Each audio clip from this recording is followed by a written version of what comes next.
It was interesting to see the questions that were being asked, because it required you to sort of really sort of look inwards as to, some of the decisions you'd made, some of the processes that you'd followed, and some of the learnings that you'd taken from that.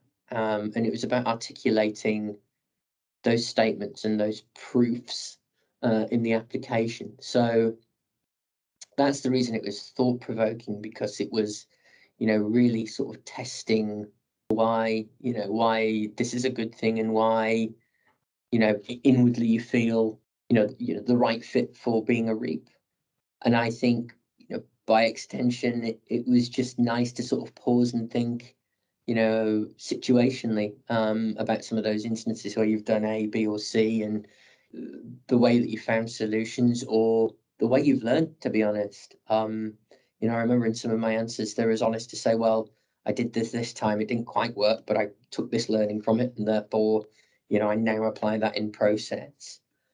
And I think that then all, comes together and speaks really about, the way the industry sets up itself for success when it does an assessment, and, some of the good practices that are now sort of common in the way that we all go about assessment. And what do I mean by that? Well, it's things like, a mechanism to have an interface with the design team, or, setting up style guides, or, the way that we, even the way we write and communicate a message.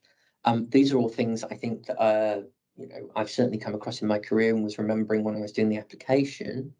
And I think then by extension to know and realize, almost with that little wry smile on your face, that it's good that all those kind of pain points are now nicely practiced within our profession is a really rewarding feeling. So that's what it was like when I was doing the process, rather than the mechanics of it. It was almost like a trip down memory lane in some ways.